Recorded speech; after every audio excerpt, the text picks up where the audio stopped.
건진법사 의혹을 수사 중인 검찰이 윤석열 전 대통령 아크로비스타 자택 압수수색 당시 확보한 김건희 여사의 스마트폰은 개통한 지 한 달도 안 된 신형 아이폰인 것으로 알려졌습니다.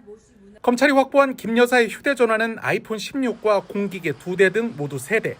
그런데 아이폰 16의 개통 시점은 지난달 4일로 사용기간이 20여일에 불과한 것으로 전해졌습니다. 나머지 공기계 2대도 김 여사의 사업체인 코바나 컨텐츠 전시공간에서 음악을 틀 때 주로 썼던 것으로 알려졌습니다. 앞서 윤 전 대통령 부부는 지난해 11월 명태균 논란이 불거진 이후 개인 휴대전화를 교체한 것으로 전해졌습니다.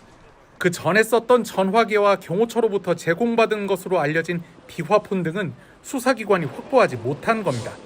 검찰의 압수수색을 두고 김 여사 측 김계리 변호사는 가져간 휴대폰이 아이폰 16이라는데 2022년 4월 8일로 되어 있는 피의 사실과 무슨 상관이냐며 투덜대기도 했습니다. 검찰은 곧 김 여사 측을 불러 포렌식 조사를 벌일 것으로 보이는데 신형 아이폰마저도 김 여사 측이 비밀번호 제공을 거부할 경우 분석이 불발될 수 있습니다. 통상 애플의 아이폰 모델은 보안 수준이 높아 휴대전화 소유자의 협조가 없이는 포렌식 조사가 쉽지 않은 편입니다. 앞서 지난달 30일 서울 남부지검은 윤 전 대통령 부부의 자택인 서울 서초구 아크로비스타와 사저 상가에 임차한 코바나 컨텐츠 사무실, 김 여사 수행비서 자택 2곳 등을 압수수색했습니다. 2022년 6월 윤석열 전 대통령과 함께 스페인 순방에 나선 김건희 여사의 장신구가 논란이 됐습니다. 목걸이는 6천만 원대 반클리프앤 아펠, 귀걸이는 2천만 원 넘는 그라프 제품이란 말이 나왔는데 대통령실이 공개한 재산 내역에는 없었습니다.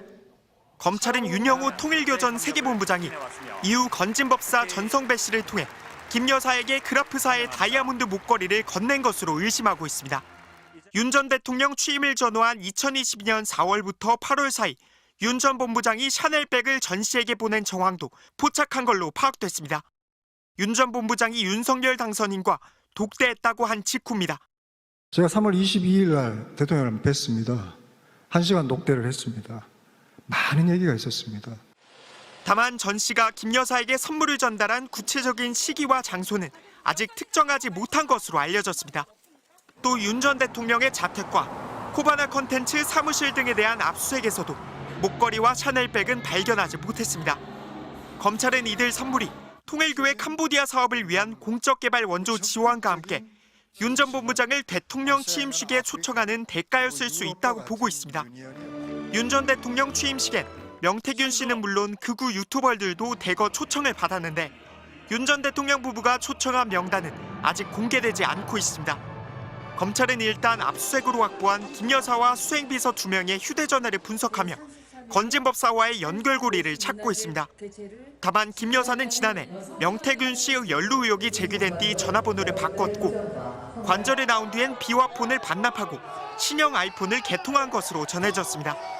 김 여사 측은 없는 물건을 발견할 수는 없는 일이라며 선물 자체를 부인하고 있습니다. 하지만 검찰은 아직은 참고인 신분이더라도 김건희 여사에 대한 직접 조사는 불가피하다고 보고 있습니다. 또 윤 전 대통령이 선물에 대해 알고 있었는지 실제 특혜가 있었는지에 따라 윤 전 대통령도 검찰 수사 대상이 될 수 있습니다. MBC 뉴스 류현준입니다.